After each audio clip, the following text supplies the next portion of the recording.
everyone, and welcome to the December Sweet Sentiment coloring class.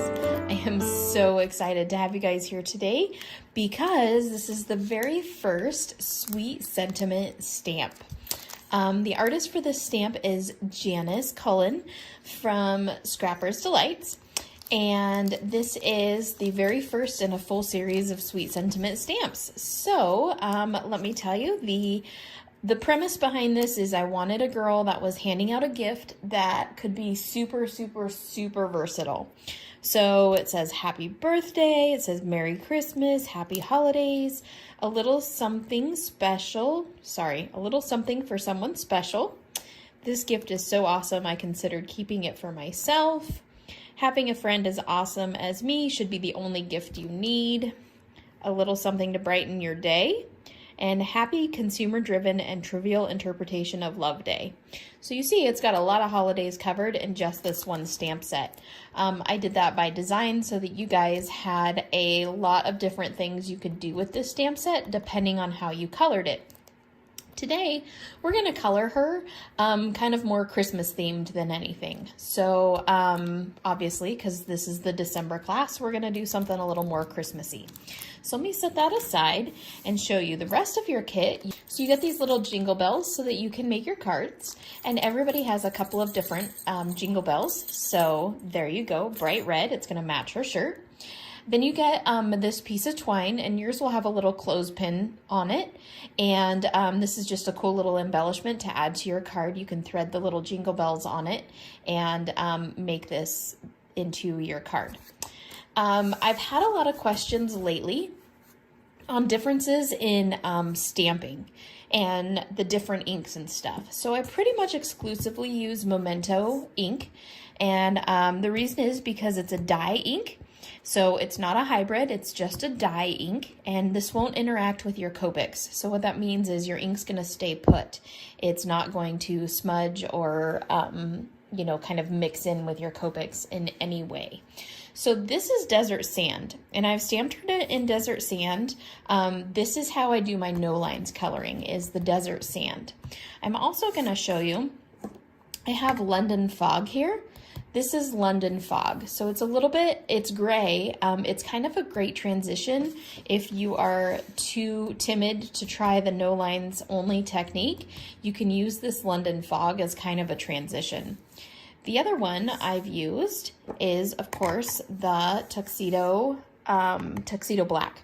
And so you can see the black is obviously a very rich black, and so it leaves you these nice perfect lines. London Fog, a little bit more gray, and then of course Desert Sand. So this is sort of a stair step for you guys so you can see how to kind of step yourself down into going to no lines. So if you're interested in going to no lines, this is kind of the way I suggest it. Tuxedo Black, London Fog, Desert Sand. So I think I'm actually going to color the London Fog one for you guys today because it's kind of that middle ground. I like it because the lines are dark enough that you can still see them, but they're light enough that they kind of wash themselves out just a little bit. It's a really, really, really great way to color is with that London Fog. So we're going to start, as usual, with our skin blend.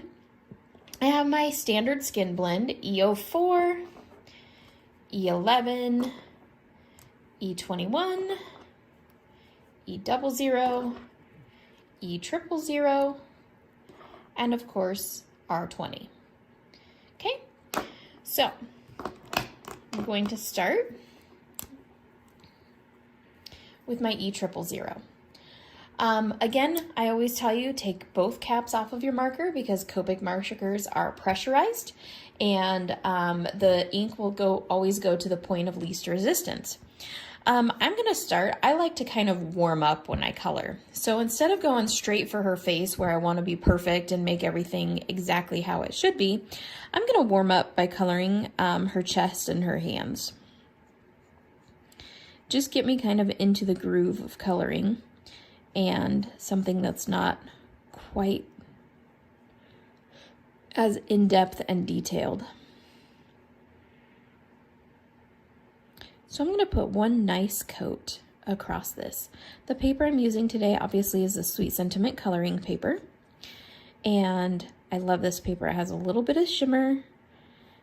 All of the layers are coated, so it's really great to work with your Copics, with your pencils, and also with watercolors if you're not somebody that's a super wet watercolorist. Okay, now I'm going to go to my EO4. With my EO4, I'm going to look at where my light source would be coming from. So I'm thinking if my light source is right here and it's shining down on her face kind of thing.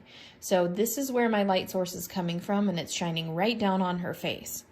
So I'm going to think about where my shadows will be in relationship to that.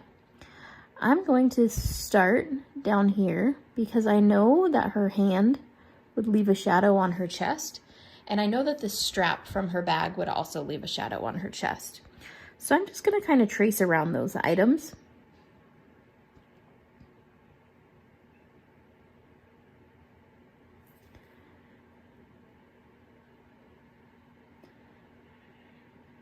Just like that.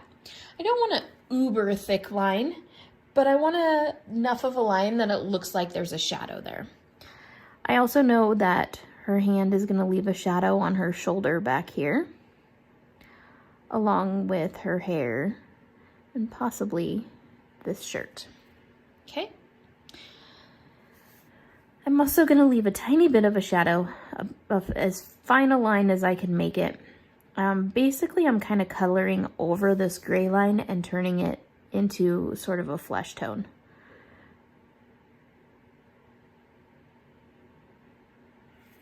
Just a nice thin line.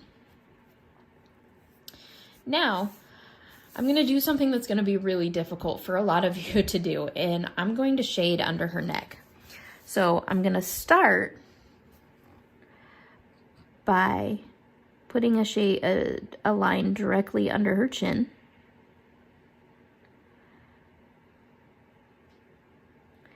And then I'm going to do something that's actually pretty scary.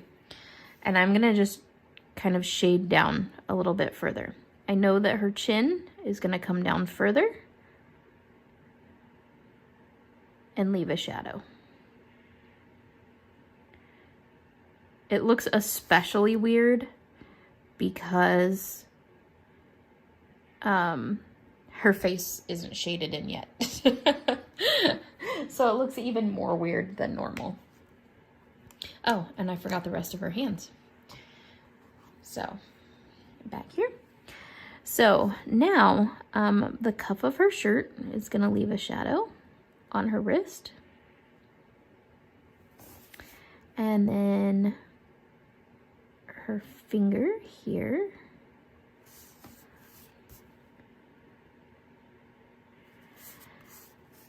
Also, her fingers, where they overlap one another, will leave a shadow.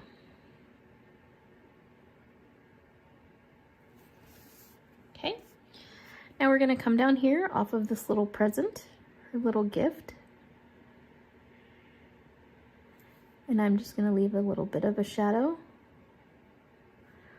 on her fingers and where her fingers crease.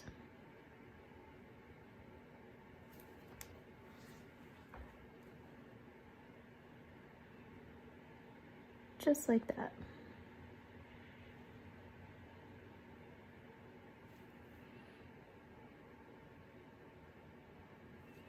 Okay, there we go. Now I'm going to go to my E11. With my E11, I'm going to start here at her neck. Now, I always say push the color, the shadow color, into itself. So I'm going to start by kind of rehydrating that shadow color. And then I'm just going to push the shadow color into itself, just to make sure I got a nice smooth transition. And then I'm always going to work away from my marker. I'm going to push that shadow color into itself.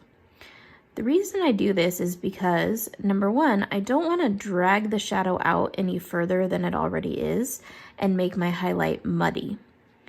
But number 2, it helps me to achieve an even blend. Copic markers layer one on top of the other, and they don't necessarily like mix together, not like paints or anything. So as long as I am continuing to push that shadow into itself, I'm going to create a layer that is this color on top of the E04 that I just placed on there.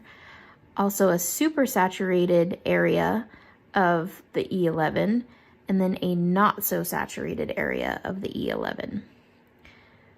So it's kind of helping me to stair step down and make a nice smooth transition in between these colors.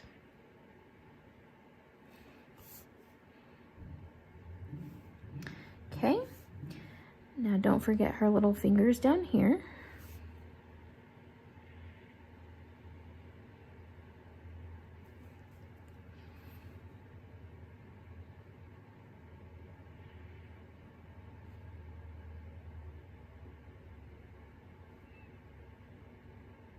Just like that. All right, now we're going to go to our E21. With our E21, we're going to follow the same technique.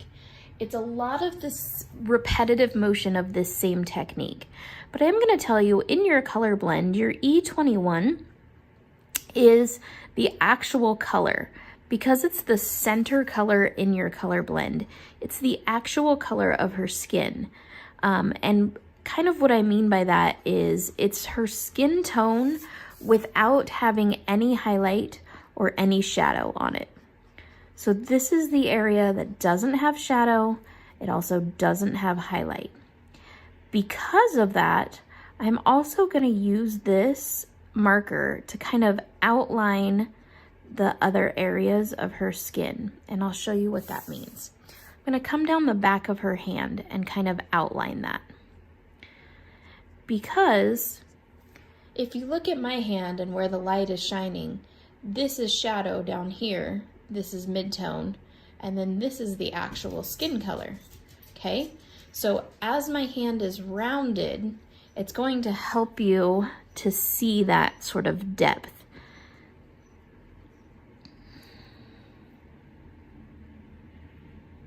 So I'm going to go ahead and do that on her fingers down here as well.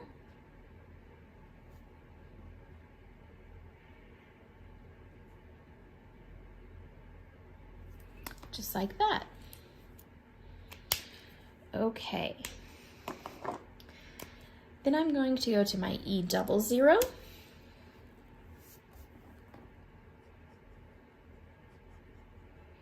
And same thing, I'm continuing that same method of pushing that shadow color into the shadow. This is my first highlight color, so I'm making sure that this highlight color overlaps those darker colors so that I have a nice smooth transition.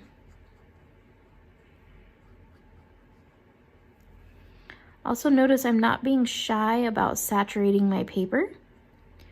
One of the things I always say that I wish somebody had told me when I first started coloring was that if you can't tell what you're coloring by looking at the back of the paper, then you're doing it wrong.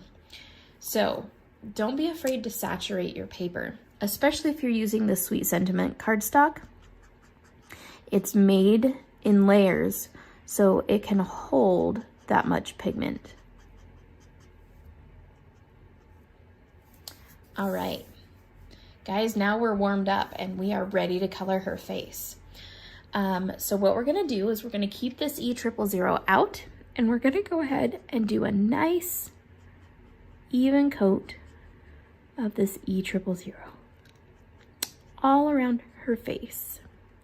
Obviously you don't want to color over her eyes, but if you happen to get a little bit in her hair, it's not a big deal because we're going to do a fairly dark hair color today.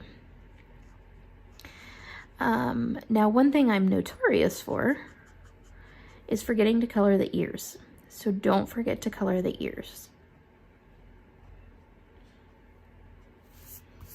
For some reason, I always forget that. Okay, so I have a nice coat of this E000 all over her face. I'm gonna head back to my E04. And with my E04, again, I'm gonna take into consideration where that light source is coming from. And I'm gonna think about where those shadows are gonna be. So I know that her little nose is going to leave a shadow on her face. So that little line, the artist drawn line, I'm just gonna go ahead and trace over. I also know that her bangs or fringe, depending on what side of the pond you're on, are going to leave a shadow. So I'm just gonna do a little bit of shadowing around it. I don't want a super thick shadow on her bangs because I know that it's just a cast shadow and not really a lighting shadow. So it's not gonna be a super huge, thick shadow.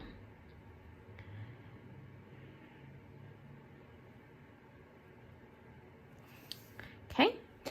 I'm also going to do that down the side of this piece of hair right here.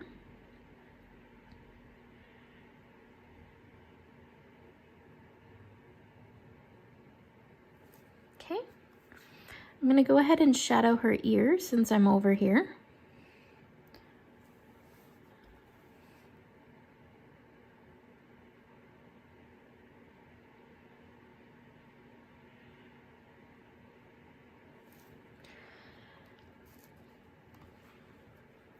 And then, where she has this little crease in her chin, I'm gonna go ahead and put just the tiniest little bit of shadow there. And now, I'm gonna go down here, and where her neck and her chin connect, I'm gonna go ahead and shadow this. I'm gonna leave a fairly thick shadow here, because her face is kind of turned away from where the lighting source is. Okay. And I think I'm gonna go ahead and leave a tiny bit of a shadow down here. Just like that.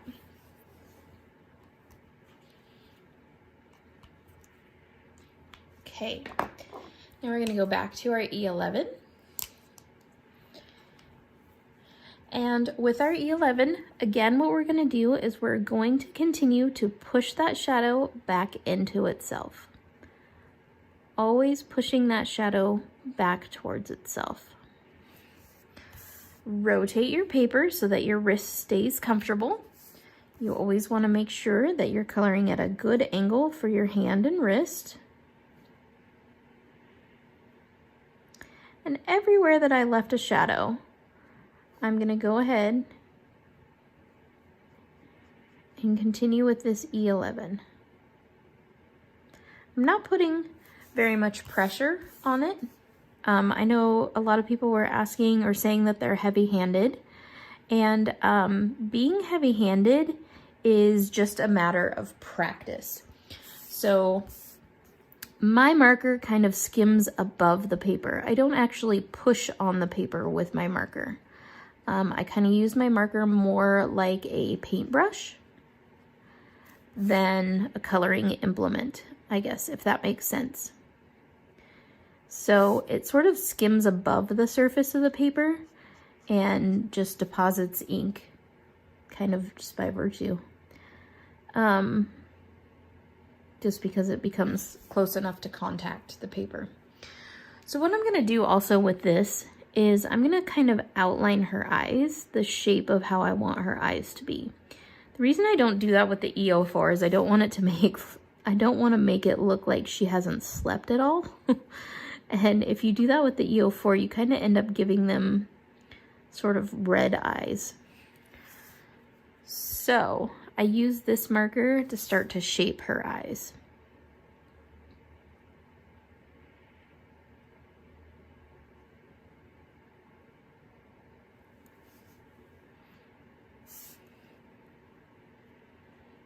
Just the very, very, very tip of that brush nib is all you want to touch the paper.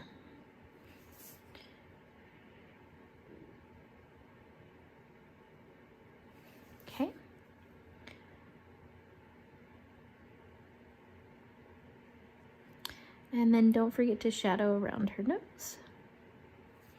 I usually start to elongate the nose and start to give it shape on the face as well.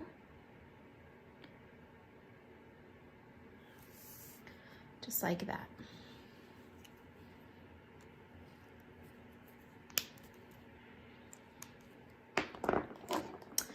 All right, now we're into the E21. And again, since this is the true color of her face, I'm gonna go ahead and outline this cheek with it.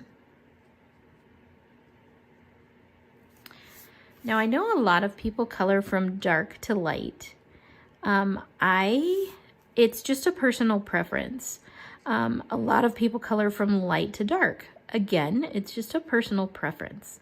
So if coloring from dark to light doesn't work well for you, you can certainly color in the opposite direction. Just use these same principles and you will be able to start coloring in the opposite direction. To me, I just can't wrap my brain around coloring light to dark. I like to figure out where the shadows go first and then go from there. But I know some people's brains work in different ways. So just because it doesn't work out so well for me, you can apply these same principles to coloring that way.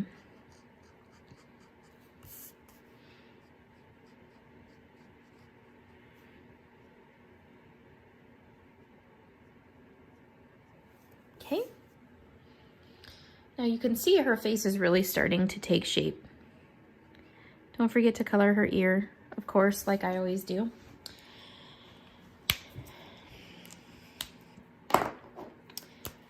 Now, E00.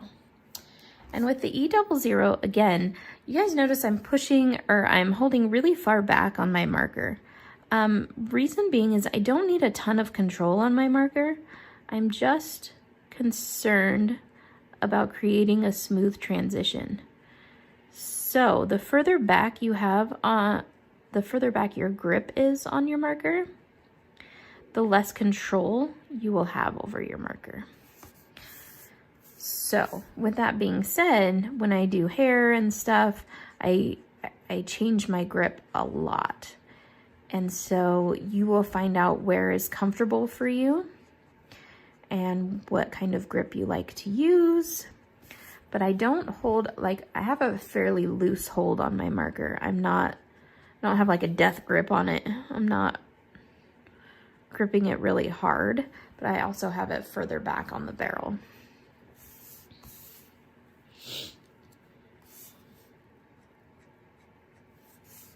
Okay. Now, my E000. And with my E000, I'm going to go ahead and fill in the empty spots. I know that E000 is the original color that we used, but adding the second layer to it really helps you to kind of blend things out, make them nice and smooth.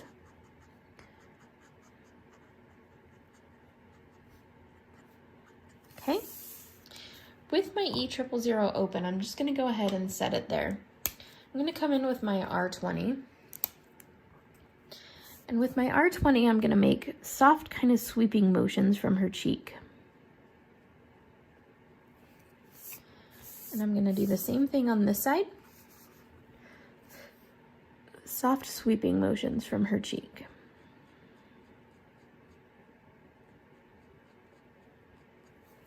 I want it to look more like she's wearing blush than she's like red-faced. Then I'm going to take this E000 and I'm going to soften the edges of that so that you can't see my brush strokes. So I'm going to push and pull, okay? Reason is I sort of want these to mix. And so I'm kind of blurring the lines between them so you can't see my brush strokes. But I'm left with a soft pink on her cheek. There you go. Now her skin is complete.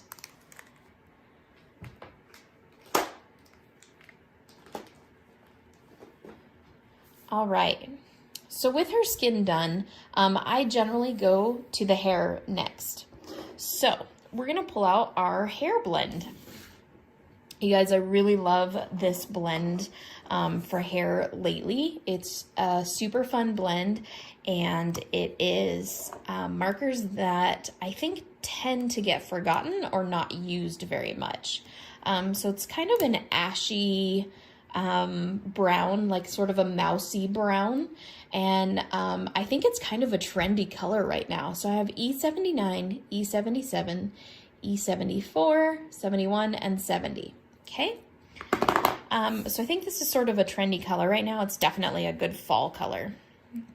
So what I'm going to do again is I'm going to take both caps off and set them over here. I have the chisel end and I have the brush end. So obviously I'm going to go use the brush end. What I'm going to do is I'm going to look for the shadows in the hair. So assuming my light source is still up here in front of her face, I'm going to look for what hair is laying on top of other pieces of hair. So I'm going to start at the very back. I know that this hair right here is obviously like the furthest back and away. So I'm just going to use little brush strokes to create some texture and shadow. Okay. Then these two little buns that she has on her head, I am going to go ahead and draw in a shadow from her head onto this.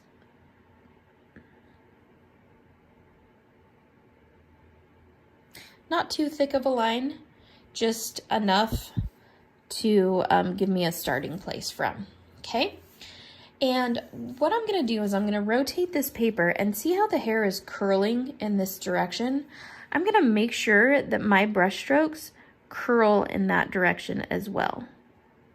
So I'm just gonna make these little brush strokes and I'm gonna make them curl in that direction. Now, some people can only do these brush strokes towards their body, like I'm doing right now. Some people can do them away from their body, like I just did. It's definitely personal preference. So go ahead and do what's comfortable for you.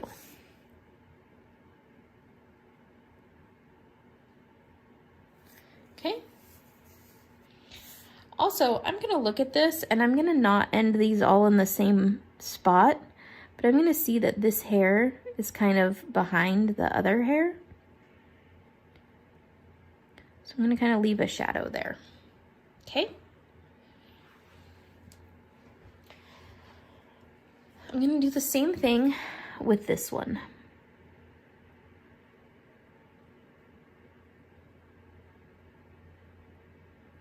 Notice my grip on my marker has changed. I'm a lot closer to the nib now because I want more control over what I'm doing with my marker. So again, I'm going to do these tiny brush strokes.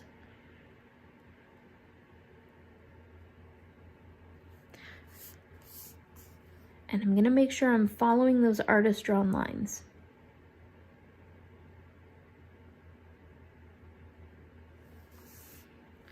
Just like that. Okay. Now, I'm going to see there's this part in her hair right here. And then this is her fringe, as is this. So I'm going to start to draw these in. So I'm just going to use nice soft little brush strokes. And I'm going to draw in the shadow. Okay? And I'm going to go from here, following the artist drawn lines, and make the shadow back. I'm also going to rotate my paper and go from behind her ear as well, because I know her ear would leave a shadow on her hair, especially in the direction that the light is coming from at this point.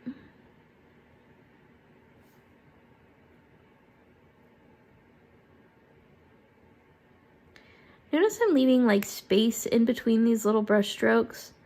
I don't want it all to be like perfectly uniform and going exactly, you know, perfect, because when hair catches the light, it's definitely not absolutely perfect. Your hair has many different colors and tones to it. And so that's kind of what I'm going for. Then I know that this part of her hair, like where her bun is gonna leave a shadow as well. So since I'm here, I'm just gonna add some extra little brush strokes heading this direction. I'm not gonna go too crazy with it because I don't want all of her hair to be super, super dark, but I'm definitely gonna add some right there. Now we're starting to add shape to her head. It's making her head look kind of round.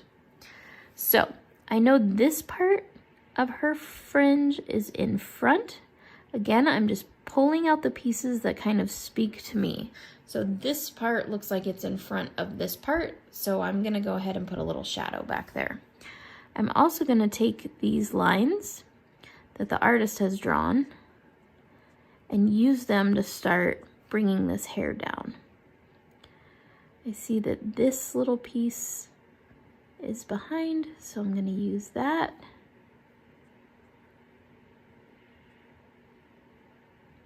Just like that. Now I'm gonna do the same thing here. I'm gonna rotate my paper. I'm gonna start at the very tip of that little piece of hair. And this one.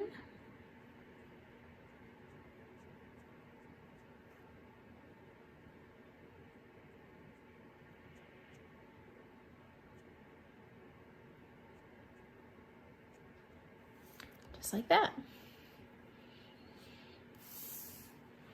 Okay. Now, this is coming from her part, so I'm gonna go ahead and add some shadow here.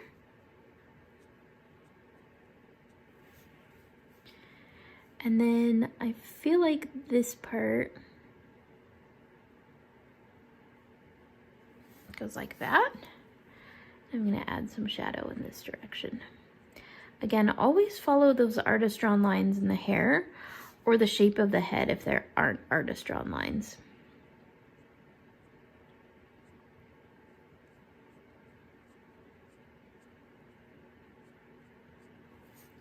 Okay. Now this hair is kind of tucked behind. So I'm gonna do that. And then this hair, like her fringe, lays in front of this part. So I'm gonna go ahead and add a little bit of shadow there. Again, I don't want them all perfect to end in the same spot.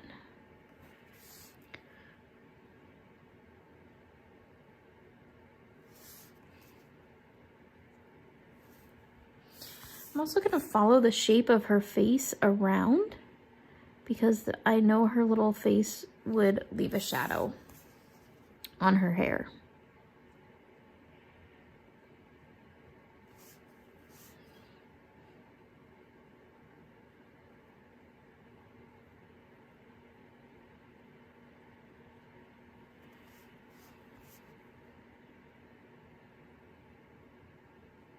I think hair is my absolute favorite. I love watching it develop.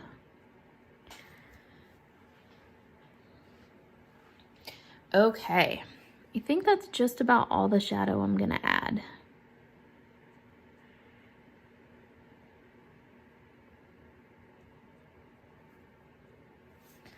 Just like that. All right. So now we're going to move to our next color, which is the E77. E77 is called Maroon. It has this cool kind of brownish, kind of reddish tint to it. I really like it. So what I'm going to do is I'm going to go ahead and everywhere that I previously left a shadow, I'm just going to go ahead in and keep elongating that hair. This is still a really dark color, so you want to be careful with it and not add too much, but add enough that, you know, we're starting to see the color transition in the hair.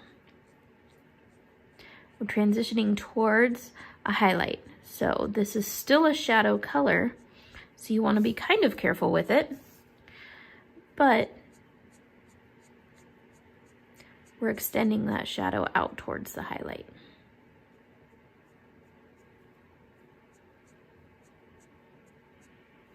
And again, I'm not putting a lot of pressure on my marker. I'm just kind of letting it softly touch the paper. And when I do hair, I would say every like second or third stroke doesn't even hit the paper.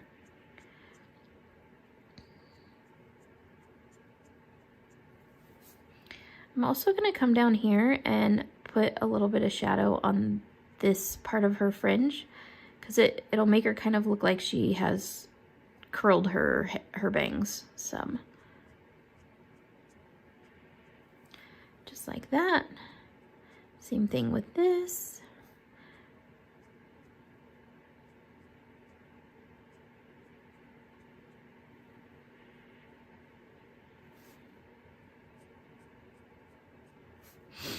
Now again, if you can only do these brush motions away from your body or towards your body, just feel free to rotate your paper as much as possible.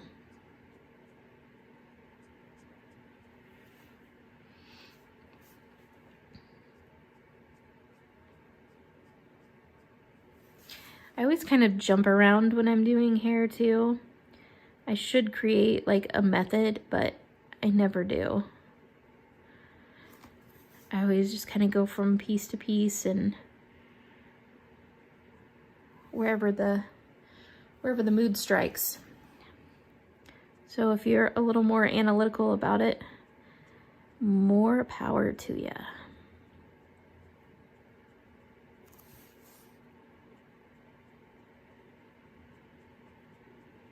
There we go.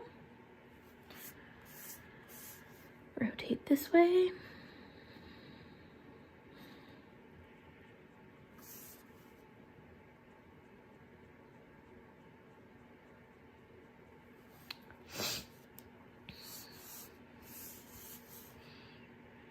I think I'm more comfortable doing the brush strokes toward my body than I am doing it away from my body. Or at least today, that's the way it goes. To me, it's easier to curl them if you're going towards your body.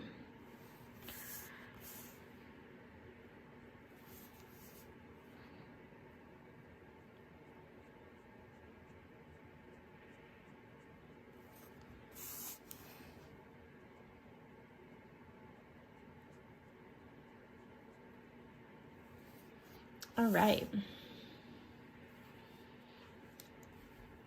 And that's the E77. So now we're going to move on to the E74. Now again, this is the center color in our mixture, or in our color blend. So since this is the middle color, this is the true color of her hair. There's no highlight and there's no shadow. So I'm going to be fairly liberal with this color. But I'm going to leave space and room for highlight.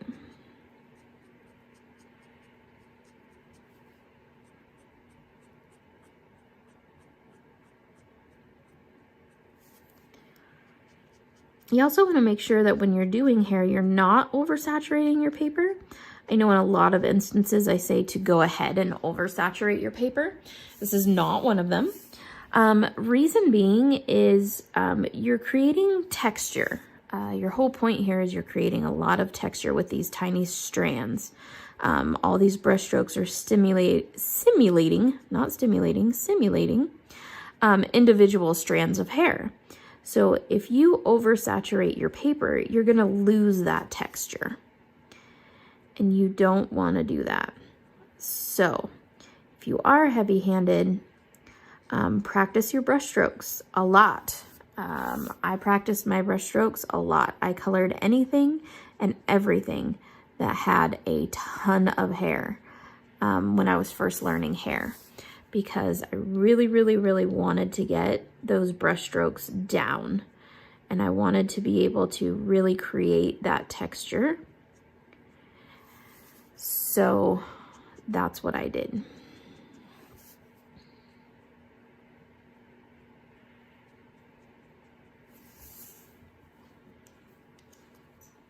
So I've left a lot of white space here so I can let it breathe a little bit.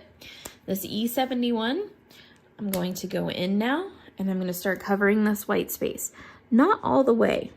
Obviously down here where it's going to be a little bit darker because it's further away from the light source, I'm going to be a little more liberal with this. But I am going all the way through the highlight.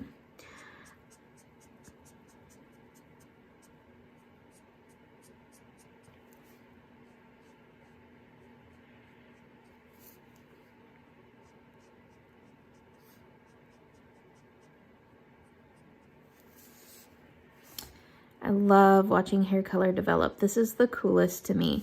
Once you get to those two highlight colors, the hair really starts to take shape and take life and just, yeah, come to life. So E70 is my last color. And again, I want to be careful not to oversaturate, but I'm going to go through these highlights just to lighten them up some.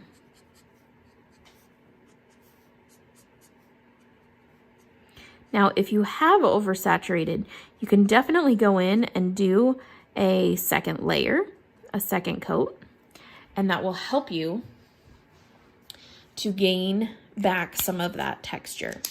So like I could go in right now with this E77 and do a couple of extra strands of hair in here.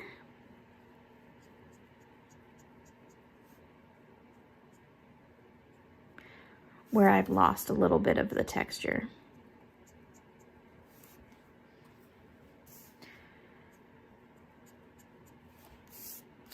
And it will just give it that much more depth and texture.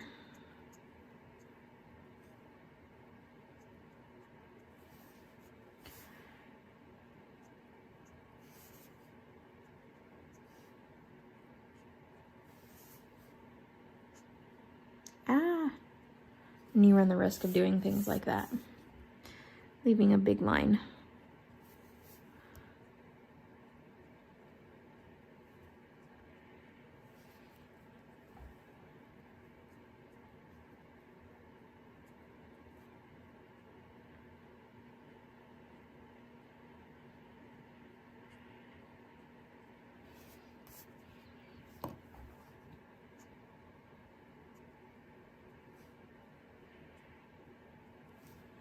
There you go, just like that. I might actually go back in with the E71 too and just tone those down a tiny bit.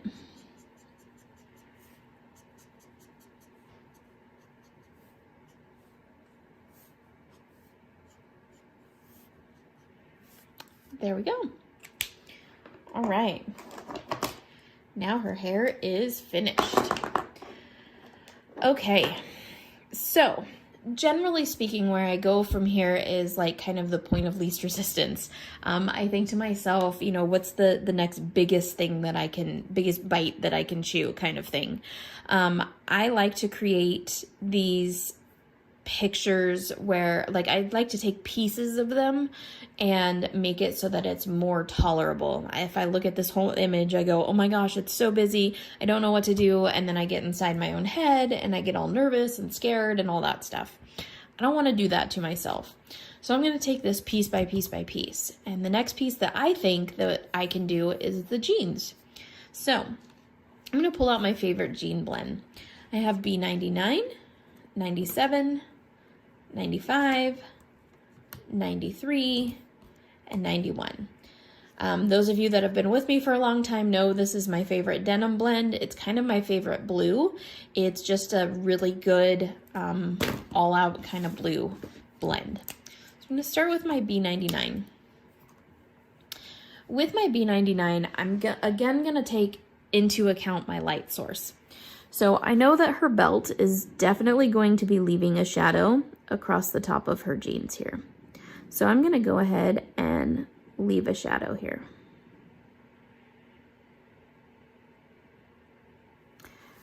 Okay. With that being said, I know that her the fly of her jeans here is going to leave a shadow as well, just because of the way it's stitched or the way that jeans work. And where her legs crease, that will leave a shadow as well. I know that this down here is definitely going to be in shadow because that's where her legs sort of overlap one another. Then I'm going to look, this leg is on top of this leg, so it's going to block the light. So that's going to leave a cast shadow. So I'm going to put a shadow on that back leg. I'm also going to kind of shadow in down here where her legs meet.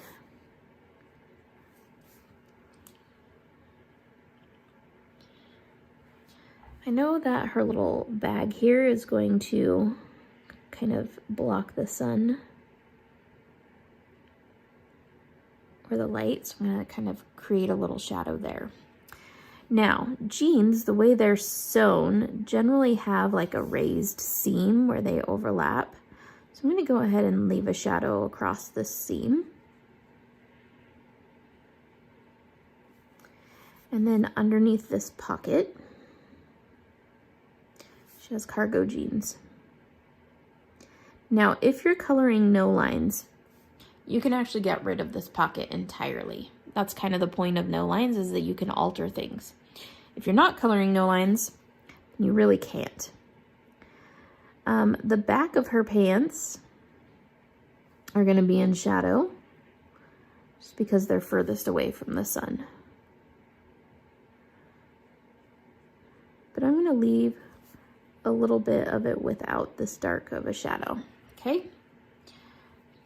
Just to accentuate her hip just a little bit more. I'm going to leave a shadow across the top of this pocket and where the little flap comes down. Just like that, okay? I think I'm going to leave a little bit of a shadow here.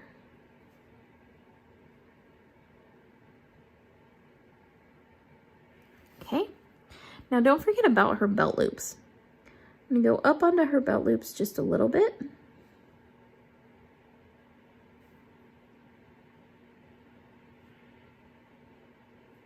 I'm also going to come down onto her belt loops just a little bit.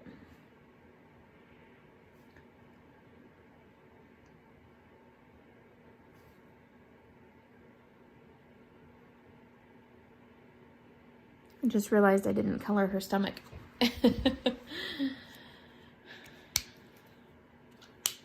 All right, I'm going to take a quick second just to color her stomach. So I'm going to take my E000.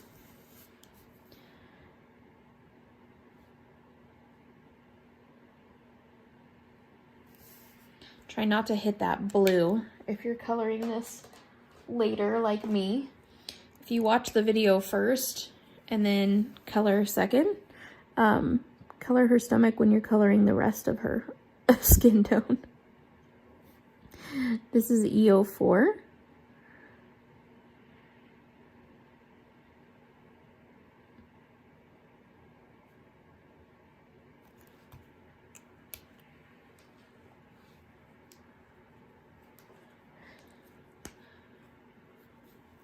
E11.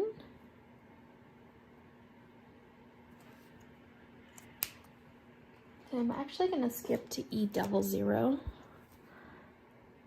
because I really don't want to oversaturate this and make it bleed too much onto the other paper. There we go. All right, back to coloring our denim. So I now have B97. And with my B97, again, I'm always going to push these shadows back into the shadows.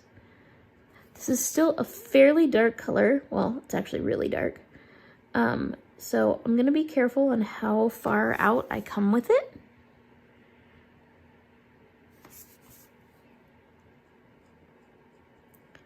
But I'm always going to make sure I'm pushing that shadow into itself.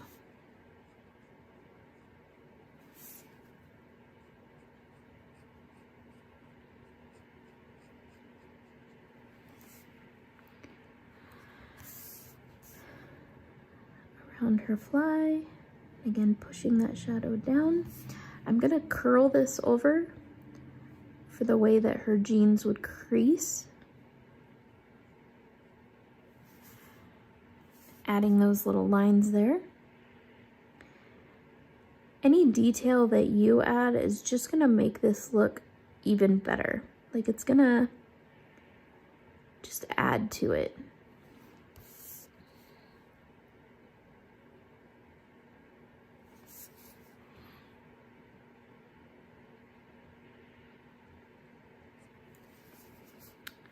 Again, you've noticed my grip on my marker is a little bit further back. I'm not quite as close to the nib as I was like when I was coloring hair.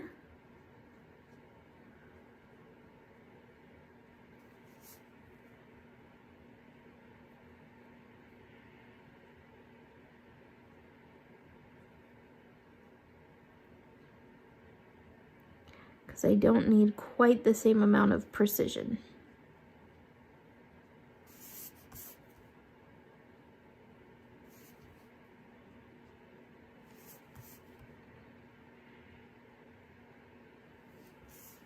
All right. Oh, and I almost forgot her belt loops. So again, just a little brush stroke from the top and from the bottom.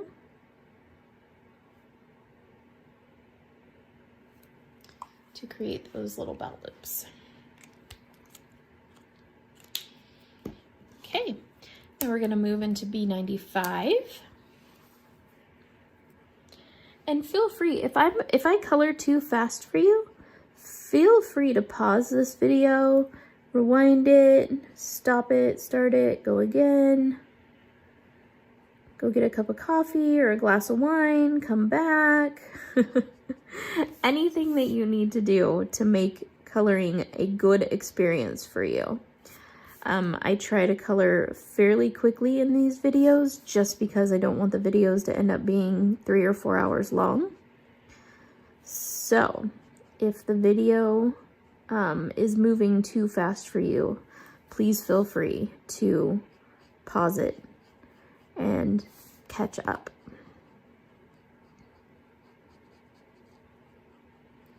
Now, I will tell you, with jeans or denim, I do tend to oversaturate the paper. I think the more saturation you put in the paper when you're doing a textured material like denim, the texture is going to come through in the paper. It's going to make it look like it's textured and be more believable. So I do tend to oversaturate the paper, as you can see. So don't be shy laying the ink into the paper when you're coloring with these denim colors.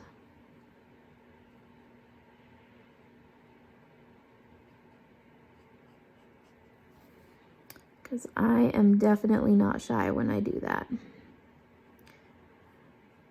I think it creates a really cool texture in the denim, and just like I said, makes it more believable.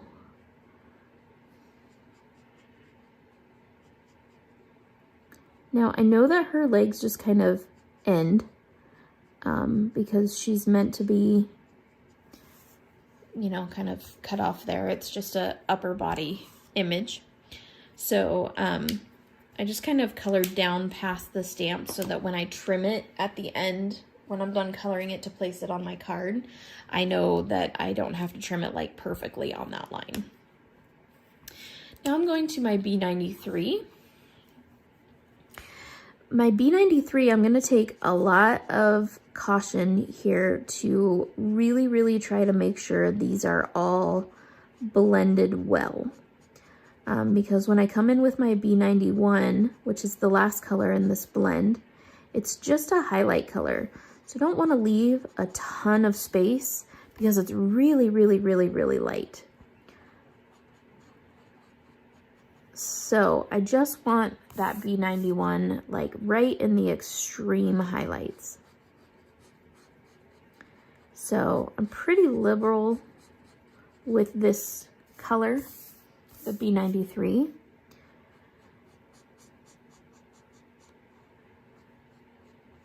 In making sure that the denim is the color that I want it to be and not leave a ton of room for highlight.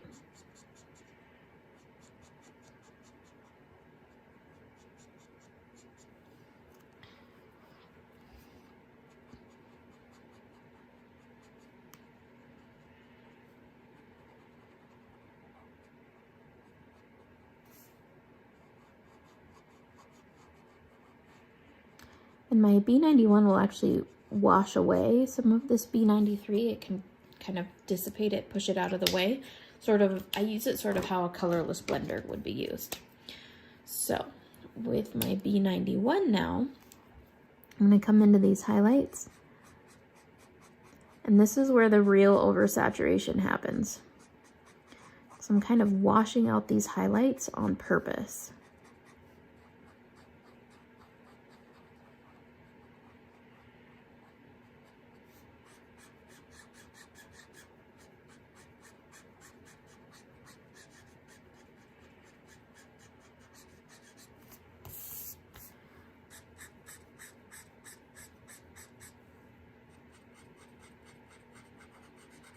And you'll see, the more that you wash this out, the more texture you're gonna get.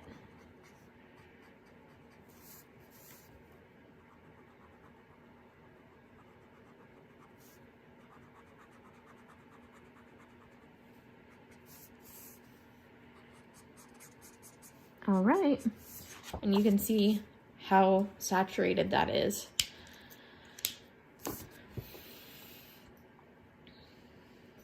Love it. Oh, you know what I forgot? I forgot to do her belt loops too. So I'm gonna go back to the B93 and fill in her belt loops.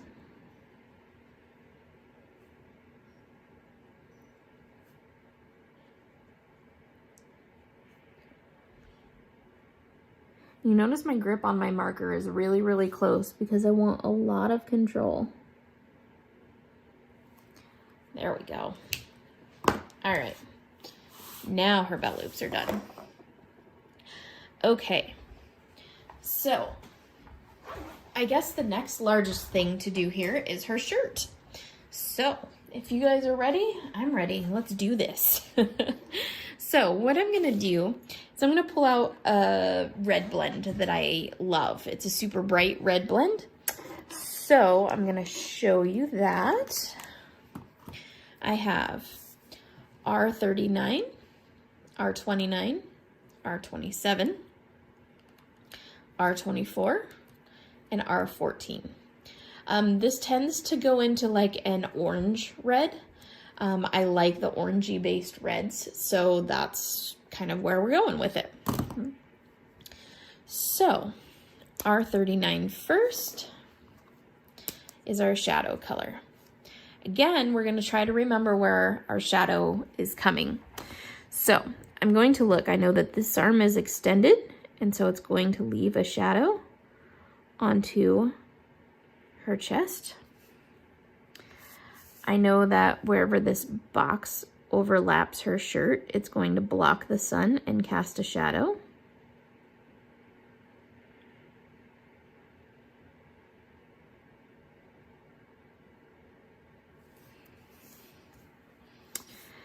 I know that her purse strap here is going to do the same thing.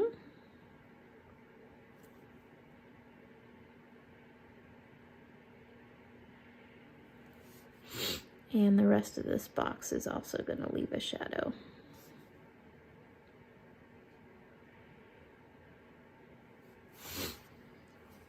Now, in between her fingers,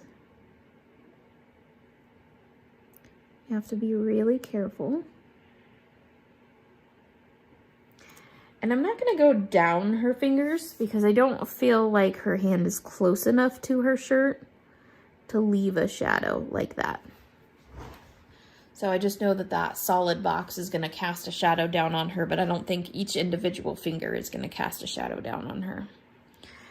All right, so her breasts are going to leave a shadow.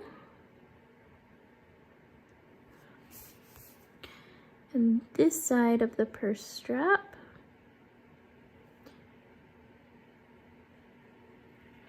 Her arm.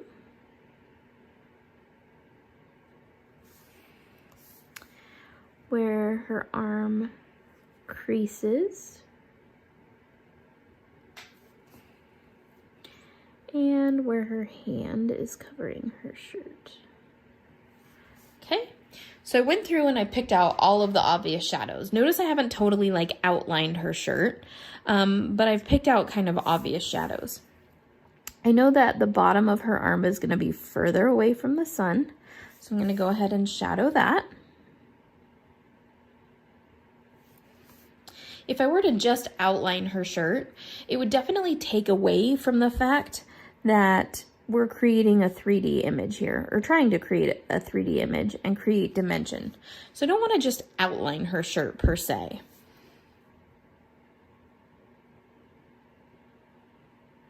So now I'm going to go in and I'm going to add where I think there would be shadows. So like her hair, I think is going to kind of leave a shadow. So I'm going to kind of shadow the top of her shoulder there. I'm going to do the same thing over here.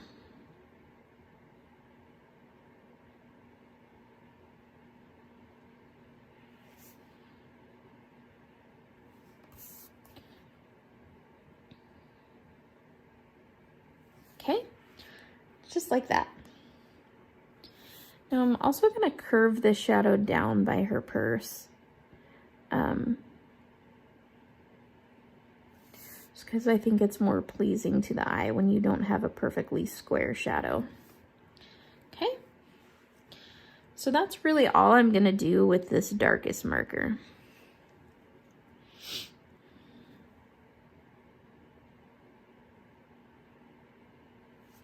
There we go.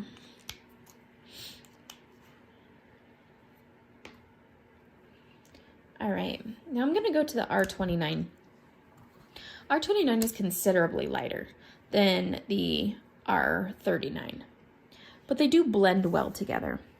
So I'm going to go ahead and start up here. Again, I'm always pushing that shadow into itself, and I'm definitely going to overlap this R29 over that R39 because I want them to blend.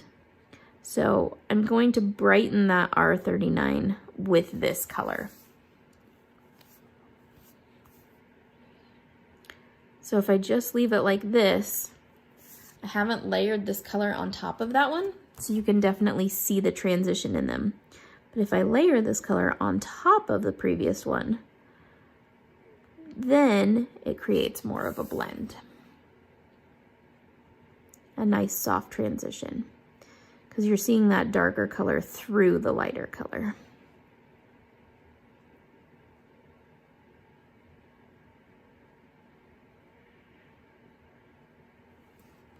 Okay.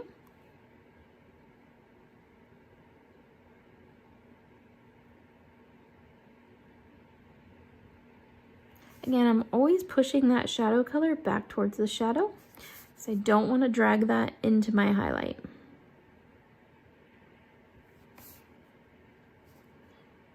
I'm just following this around.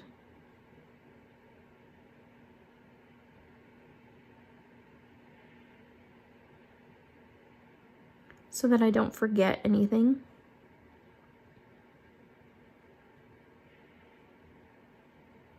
Some of these spaces are super tight spaces, so don't worry about leaving room for highlight, because what's going to happen is the shadow would overtake that spot anyways.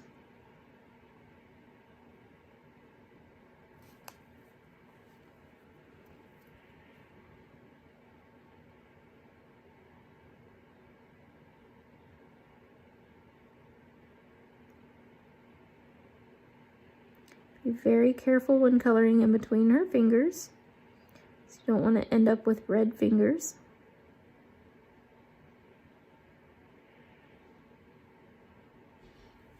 just like that. Now I'm going to continue on over here.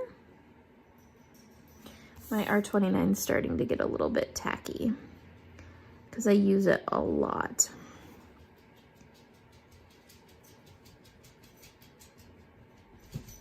Especially this time of year.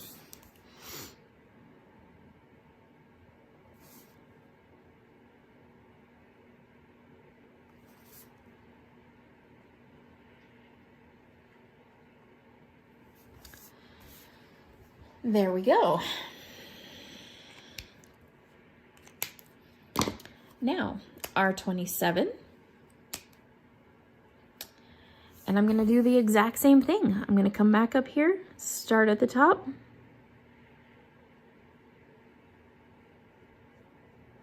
Now again, this is the center color in my color blend. So the true color of the article. And so what I'm going to do is just be a little bit more liberal with this color. And I'm also going to kind of trace the outside of this so that I'm creating that dimension.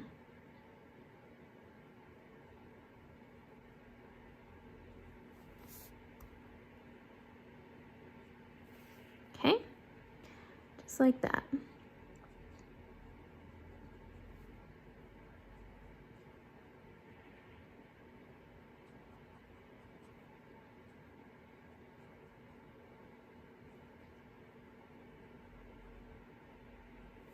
We're going to do something really fun with this shirt when we're done coloring it. Something different that I haven't taught you guys before, but we're going to create a pattern on this shirt. I think you guys will really like it.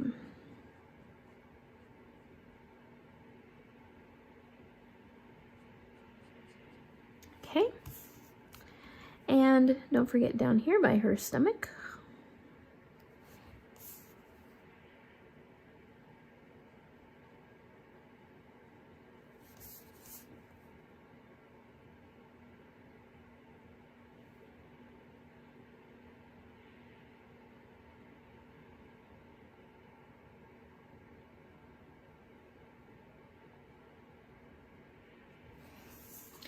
There we go.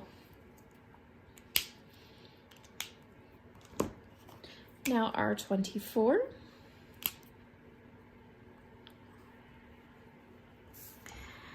And again, this is considerably lighter, so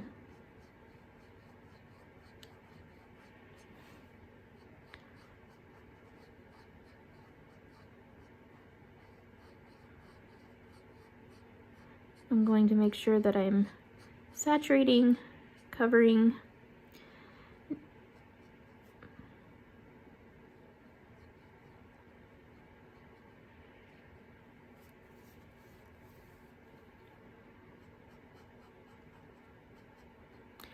And I have one more color in this color blend, so I'm leaving a little bit of a highlight.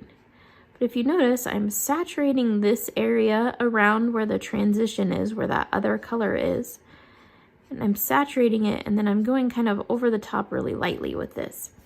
The reason is because I only want one layer of this color on the paper, because when I come in with this other color, it's a lot lighter. And so I just kind of want to wash that out, but I still want to be able to have a smooth transition.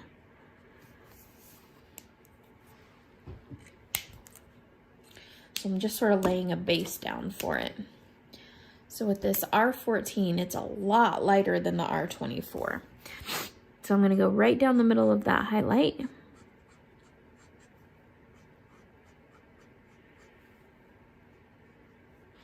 And notice I'm kind of using the side of the brush. Look at how far back my grip is on the barrel. I'm kind of using the side of the brush nib. I don't need a ton of control, but I want a ton of saturation. So I'm using sort of the side of the brush to achieve that.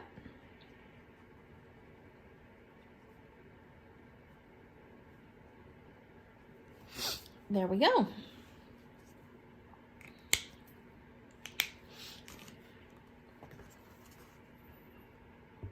Nice smooth transition there. Okay, So now what we're gonna do is we're gonna go ahead and color her bag. I wanna have everything colored before I add the pattern to her shirt. So I wanna make sure everything's colored and good to go and ready. So that's where we're going with that. So with her bag, I'm gonna pull out my W's. I want it to be kind of like a leather purse, black leather, but I want it to have that warmth to it. So W10, W8, W6, and W4. Yes, I only have 4 markers in this blend. And you'll see why. It's just because I'm predominantly going to use these 3, but I want an extreme highlight on some of these pieces, so I'm going to use that 4th to add a little bit extra. We're going to be extra. So, W10. So what I'm going to do is I'm going to start here. I know that this is probably a metal clasp, but I feel like it's really, really, really fine. So it's a teeny tiny space. So I'm just going to use that as like a, you know, where the strap of her purse connects. And then I'm going to draw this line down the back and sort of underneath the bottom here. And then I'm going to extend this line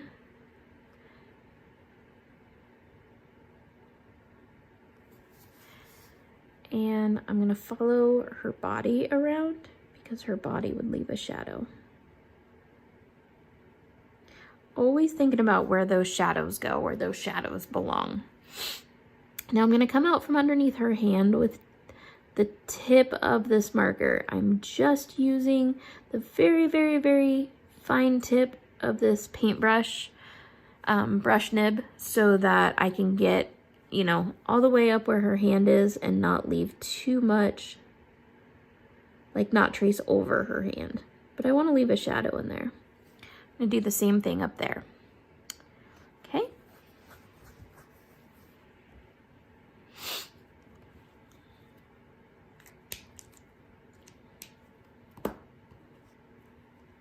W8. And I'm going to just follow these. Now you'll see I'm coloring in the opposite direction. I'm pulling that shadow out. Reason is I want this to be kind of muddy. I want this to feel like her purse has been used and is a little bit dingy kind of, and like, you know, this is her handbag. She uses this one constantly. It's her favorite bag. I'm not going to leave too much of a highlight on the bottom because that would be completely in shadow.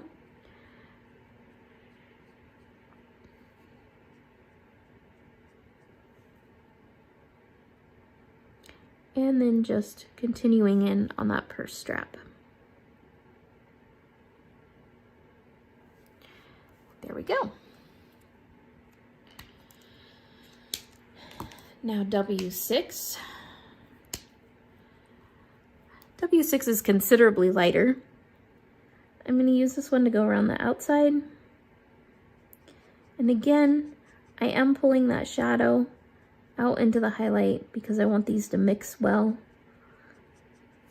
I'm going to go ahead and color in this whole shadow area down at the bottom and close to her body.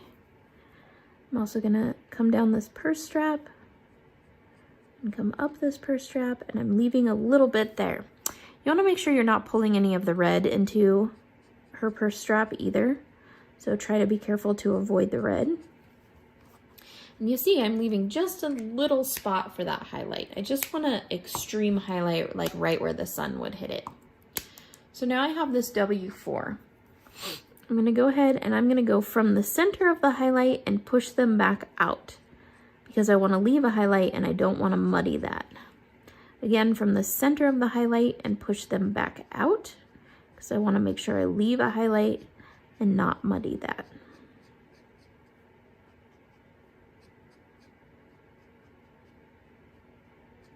There. Kind of makes that smooth, like worn in sort of look.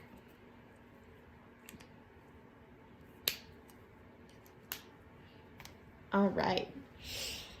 Now, I think that her belt, I'm gonna do a very light gray color. I feel like it's gonna be like a very light gray. So I'm gonna use C4, C2, and CO.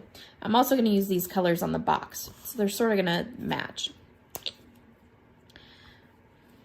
So I'm gonna start with my C4. And again, you guys, you see, I'm pulling this down piece by piece by piece. Yes, I haven't finished her face yet, but I'm kind of doing little bit by little bit. I'm breaking this off into, you know, bite-sized pieces, as it were, to make sure that I'm not overwhelming myself. So I'm just gonna come down where her belt loops would leave a shadow with this C4.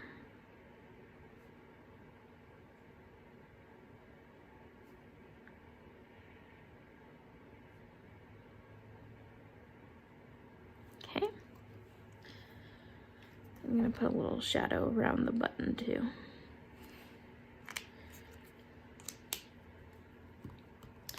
And now my C2. Same thing, I'm going to go around the bottom. I'm going to push those shadows back to where they belong. Push those shadows back.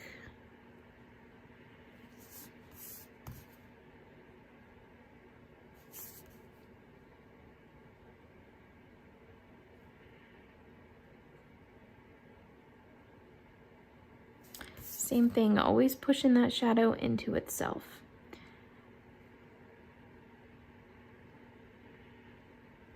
Okay.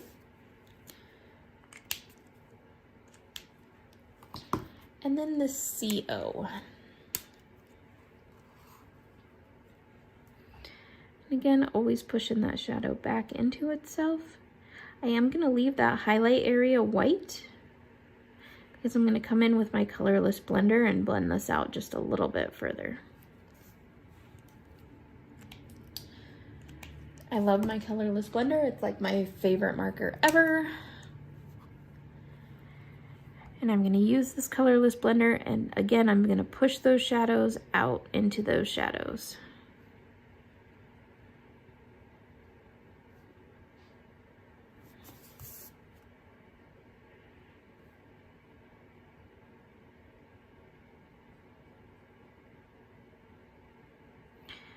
Colorless blender doesn't actually blend, it actually pushes the ink away. So if you put a drop of ink, it would dissipate the ink.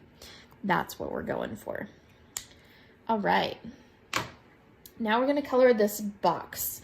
I'm gonna do a little gray present because her shirt is red, so I don't wanna get it lost.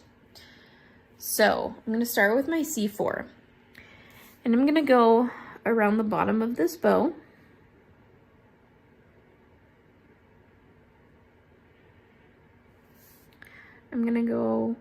I'm gonna stay really, really close to my stamped lines, because I don't want this to be like super dark. I'm gonna go underneath this stamped line because the shadow would be on the face of the box.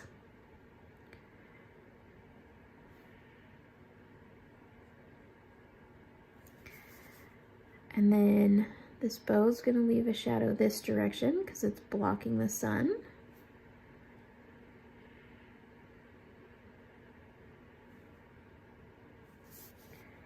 Around this back side of this just a little bit. I'm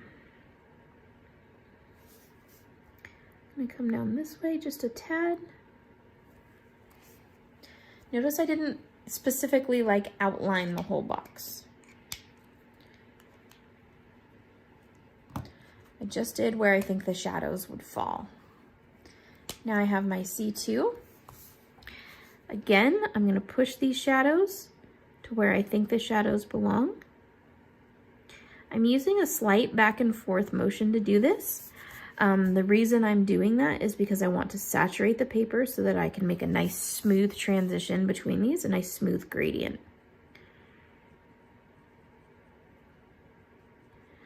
Even with the back and forth motion though, the nib of my marker is just barely on the paper. It's not really touching the paper that much.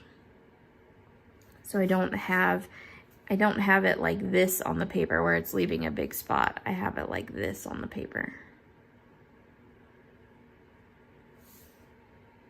Hopefully that makes sense.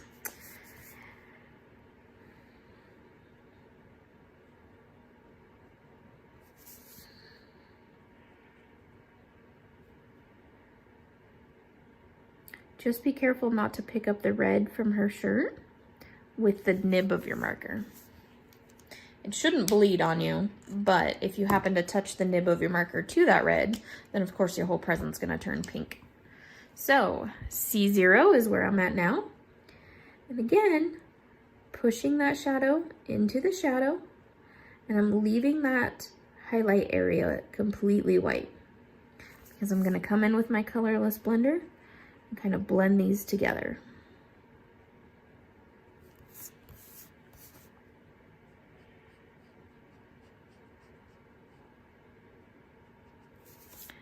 Just like that.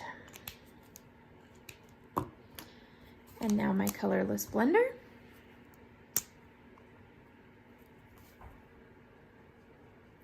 And even with my colorless blender, I'm pushing the shadow into the shadow and keeping it out of the highlight.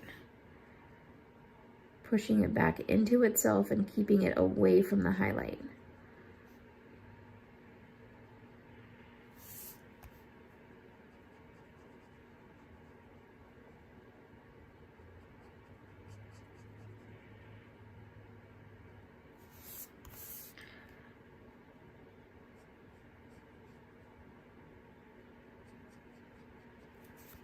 There you go. We're gonna add some to the paper as well. I have a silver, like a glitter pin, and so I'm gonna add some texture to the paper as well with the glitter pin after we're done coloring. So this bow, I think we're gonna go and use my favorite teal. So I have BG45, BG13, and BG11. I'm gonna do the bow, and I'm gonna do these little pom-poms on her purse because she likes teal as well. That's what I'm speculating anyways. All right, so now I'm gonna think about the shadows of this bow. Again, I'm thinking about where the sun would hit and what would be in shadow. So the inside of this bow here is definitely gonna be in shadow. Same with this side. Where this knot is tied, that's gonna leave a shadow on the bow as well. And same on this side. Okay. I'm also gonna kind of leave a crease sort of down the middle of the bow, or the middle of the knot, just like that. Okay.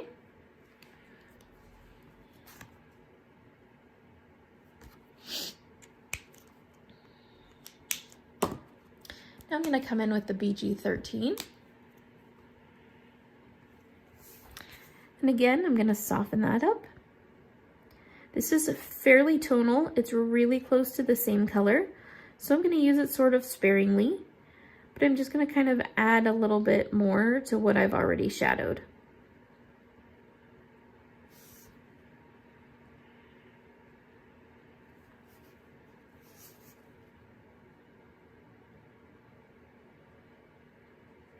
Okay, I'm also gonna do like one quick trace around the edge of the bow because I'm only using a 3-color blend. So this is actually the true color of the bow.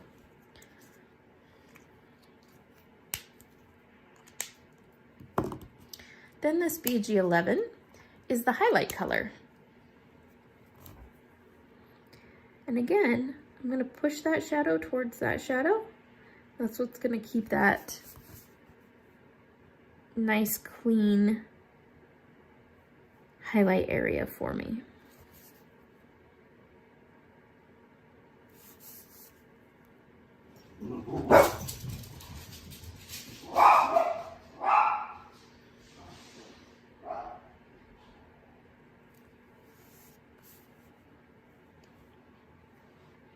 Okay.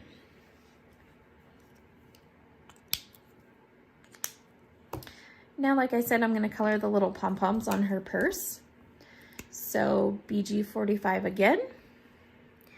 Color around the bottoms.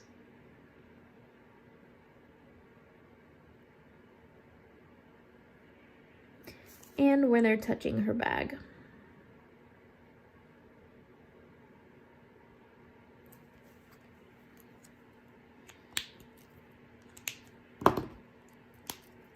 BG13. I'm going to go ahead and trace around the outside,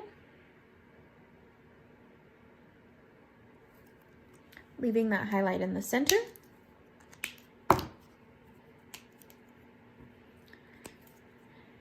And BG11, pushing that shadow back towards itself. There we go. Okay. Now, we're gonna do her lips and her eyes. Kind of save the best for last. So I'm gonna start with her lips. I'm gonna go back to this R39. She's gonna be wearing the same color lipstick as she's wearing shirt. So with this R39, I'm gonna open both caps. I'm gonna be very, very, very careful. I wanna use just the extreme tip of this. And I'm gonna essentially sort of trace the corners of her mouth.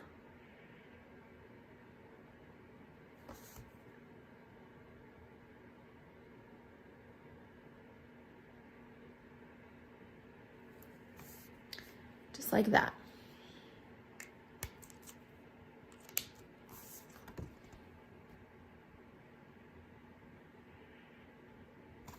Okay. Then what I'm going to do is I'm going to pull my R29 and again, I'm just going to elongate these lines. I want the center line to be elongated because that's the line in between her lips. And then I'm going to kind of color in from the corner of her mouth on both her top and bottom lip. I'm leaving room for highlight. Okay. Then I'm going to skip to my R14, my lightest color. And I'm going to color in that highlight.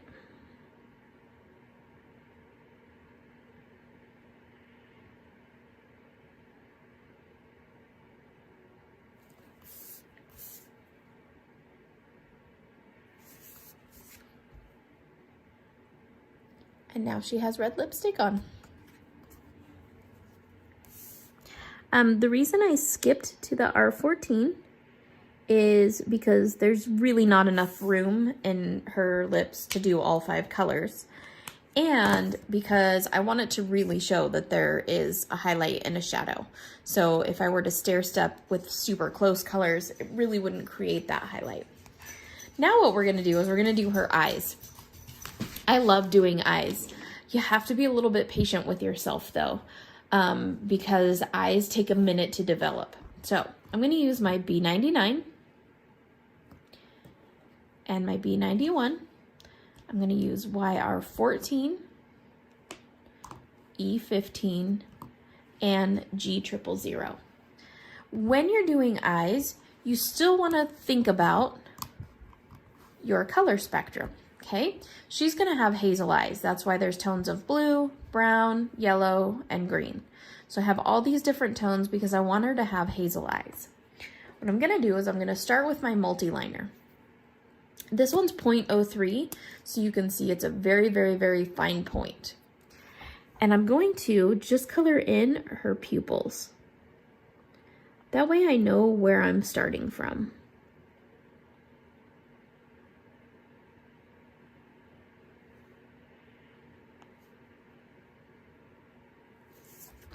Just like that. I know, she looks super spooky right now.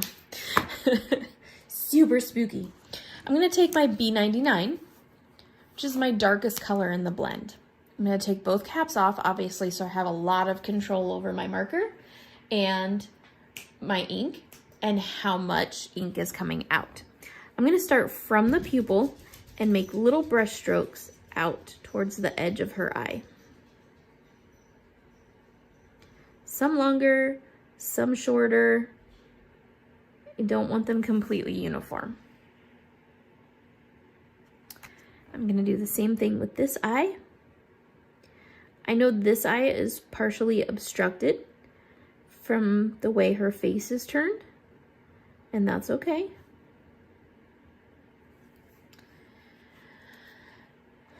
Eyes require layers and layers and layers, so don't worry about being able to get this perfect on the first try. It usually takes a couple of layers to do the eyes. Now I'm going to go to my E15, and from my E15, I'm going to go from the outer portion towards the pupil. I can't talk. Okay. From the outer portion towards the pupil. I know this looks super weird. It's okay. We're gonna bring it back, I promise. All right. Now, I'm gonna take this YR14, and I'm essentially just gonna do a circle around the pupil. And I'm going to circle it a couple of times, so I want it fairly saturated. This color is actually going to read more as brown than as orange. I'm then going to take my B91, and I'm going to trace around the outside of her pupil. Or I'm sorry, the outside of her eye. Essentially just kind of filling in all the white spot. Okay.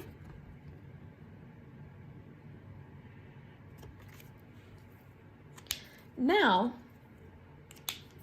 I'm going to go to this G000. This is a very, very, very light color. And what I'm going to do is I'm going to go around her eye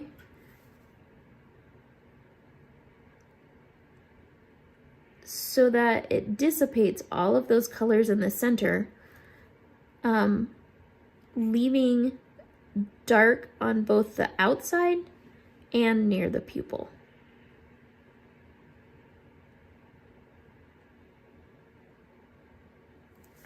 Just like that. You guys, this is a really cool method to do eyes. Now, if you want to leave it just like this, absolutely. If you feel like you need more texture in them, go back in again. I'm going to take my B99 and I'm going to go back in just a little bit more and add some more texture.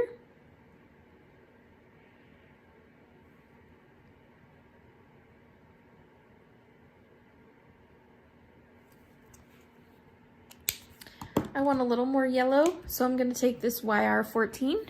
I'm going to add a little bit more yellow to them.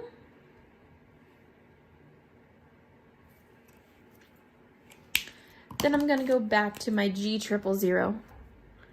I'm going to wash it out yet again. Notice I'm always using this circular motion because that's the shape of the iris of her eye. There we go. Now I'm going to take my C2. I'm going to add just to the corner of her eye here a little swoop of the C2, a little moon shape at the corner of her eye. This is going to make the eye look like the eyeball itself look like it's rounded. I'm going to take my colorless blender and I'm just going to push that C2 back into the shadow. Just like that. All right, guys. Now, essentially she's done. But like I said, we're gonna add some texture to this shirt. So what I'm gonna do is I have multiple multi-liners. They're different thicknesses. So I'm gonna grab my 0.3, which is much, much thicker than my 0.03. And I'm gonna start on her arm here. We're gonna create kind of like a plaid look for her shirt. So I'm gonna start by just drawing kind of a thick line.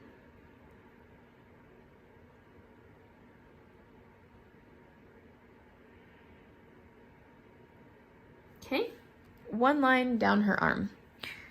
I'm gonna add another one, just a little ways away from it. I'm gonna try to make my lines the same weight. So I want them the same thickness.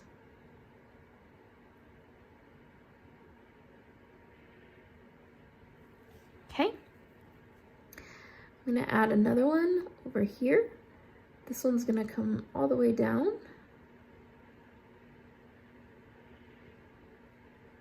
And don't worry if they're not exactly parallel. She is kind of turned sideways, so there's definitely gonna be movement in her shirt. But I'm just gonna kind of follow this down.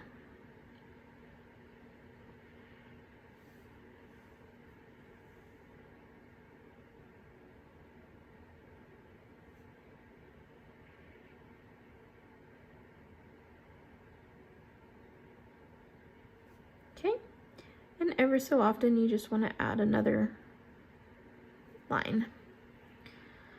I'm going to keep the pattern going down here.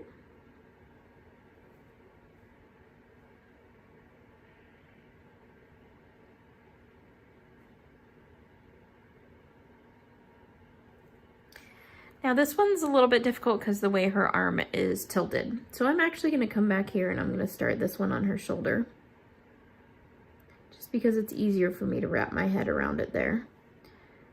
Bring this one here.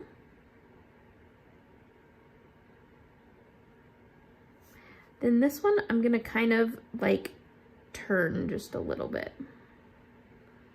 So it's not going to be exactly parallel with the other ones. Okay, so now that I've added those super thick lines, it looks very odd, right? Because she has like a striped shirt. It's not exactly what we want. So now I'm going to take my 0.03 and I'm going to add a thin line right next to that thicker line.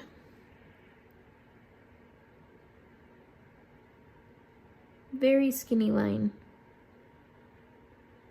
right next to it.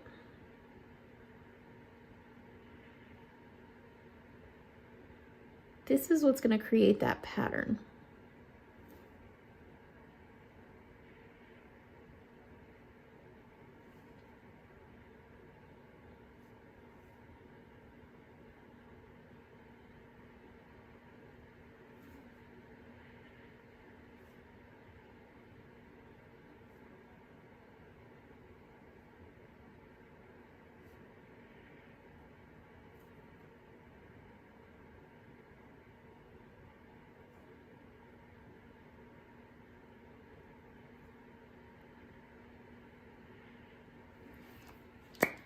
Okay. I realize I need a thicker line over here.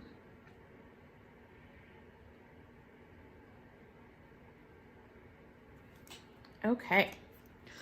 Now she still has pretty much a striped shirt. I'm also going to add one down here.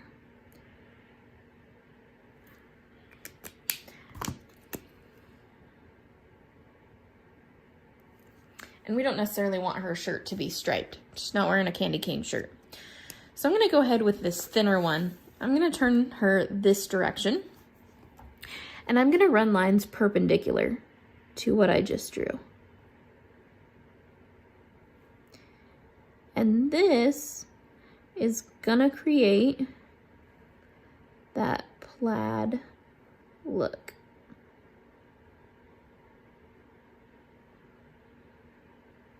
I am kind of going with the bend of her arm, so they're not perfectly straight. And I'm taking these ones up towards her chest. So I'm following the direction of the material of the shirt, essentially. So these ones will follow her tummy around.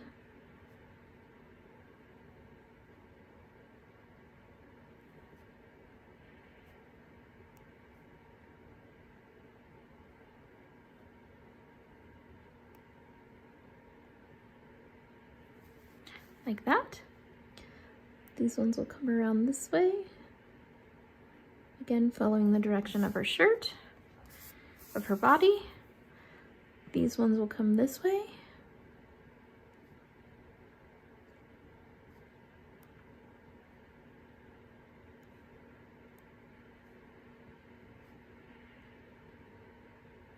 And since her arm is bent, I'm going to start down here at the bottom.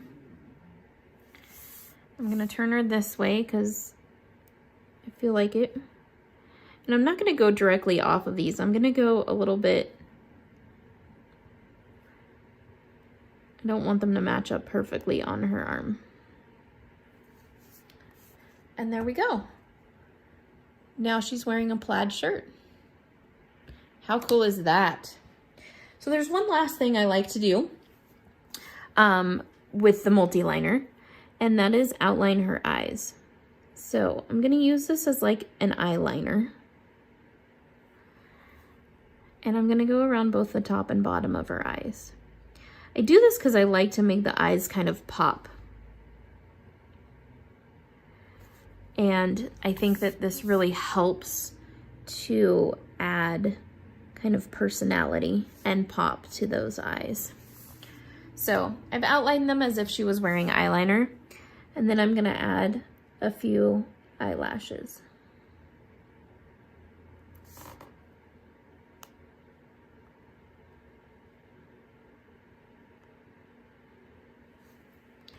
Just like that. Okay. Now, I did say that I was going to add some things. So I have this silver pin, this silver, it's a Uniball pin. It's kind of a gel pin. I'm going to add this little button to her jean or to her belt with the silver. Then I have a white and a glitter jelly roll pin. So I'm going to start by taking the white, and I'm going to make kind of little crosses on here. Just little starburst type things, so that it's going to kind of simulate snowflakes is essentially what I'm going for there. And then I'm going to take the glitter one, and I'm just going to add little flecks of glitter to the snowflakes.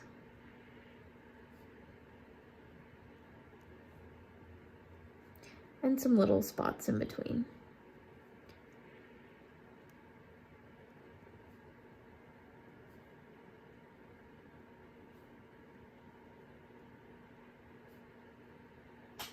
There we go. And she is all ready for her gift-giving extravaganza, as it were. So this is our class for this month, you guys. Thank you so much for joining me. I hope you love your brand new Sweet Sentiment stamp. And I hope that you use her a ton for a bunch of different things and different cards and all sorts of stuff. I can't wait to see you guys color her up. I can't wait to see her appearing on cards. Don't forget to use your little jingle bells and twine that were included in your kit. And again, thank you guys so much for joining me. I am so grateful to have you all here. I appreciate you. Have a wonderful holiday, whatever holiday it is that you celebrate, and I will see you guys all in the new year. Talk to you soon. Toodles!